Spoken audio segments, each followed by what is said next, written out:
एक दफ़ा का जिक्र है कि एक जंगल में एक शेर रहा करता था। वो बहुत जालिम और बेरहम था। सारे जंगल पर उसकी हुकूमत थी। वो रोज़ाना किसी न किसी जानवर पर हमला करके अपना पेट भरता था। जंगल के सारे जानवर उससे बहुत परेशान थे। उसकी समझ में नहीं आता था कि वो किस तरह शेर के जुल्म सितम से अपने आप को बचाए।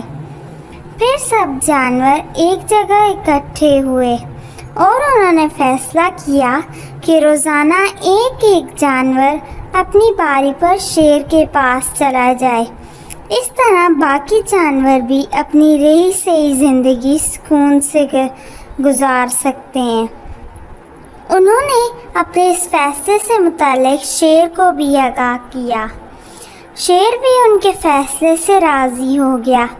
इस तरह हर रोज़ एक जानवर शेर के सामने हाजिर हो जाता और शेर आराम से उसका शिकार करता। फिर एक दिन हिरन की बारी आई।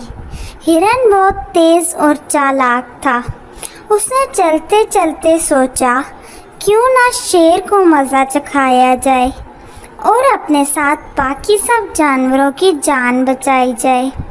वो दिल ही दिल में कुछ सोचकर खुश हो गया और खुशी से आहिस्ता आहिस्ता चलने लगा। जैसे ही वो शेर के पास पहुंचा, शेर उसको देखकर गुस्से से दौड़ा।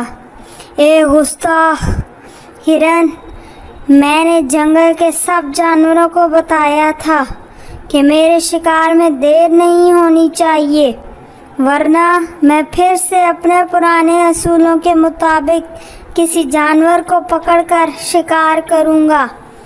चालाक हिरन जल्दी से बोला, बादशाह सलामत, मैं तो जल्दी ही आना चाहता था।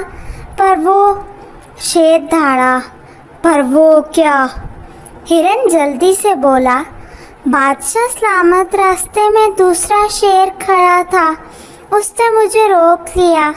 जब मैंने उसे आपके मुतालिक बताया तो उसने कहा कि मैं सब जंगलों का बादशाह हूँ और मैं तुम्हारे बादशाह से नहीं डरता।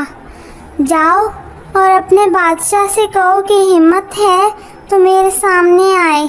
मैं बड़ी मुश्किलों से जान बचाकर भागा हूँ। ये सुनते ही शेर गुस्से में आ गया और बोला, उस शेर की इतनी हिम्मत? मुझे पहले उस शेर के पास ले चलो।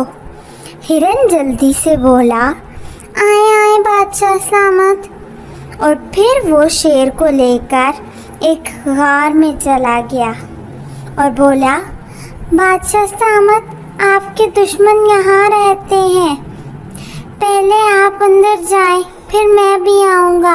आप तो बहादुर बादशाह हैं और मैं रहा नन्हा सा बुज़दिल हिरन। ये सुनकर शेर जोश में आ गया और वो उस गार के अंदर चला गया। चालाक हिरन ने गार का मुंह बंद कर दिया। अब शेर बाहर नहीं आ सकता था। चालाक हिरन जल्दी से खुशी खुशी वापस अपने दोस्तों के पास आया, सबको शेर से छुटकारा पाने की खुशखबरी सुनाई। इस कहानी से हमें ये सबक मिलता है कि थोड़ी सी जहानत और अक्लमंदी से हम बड़े से बड़े दुश्मन का मुकाबला कर सकते हैं।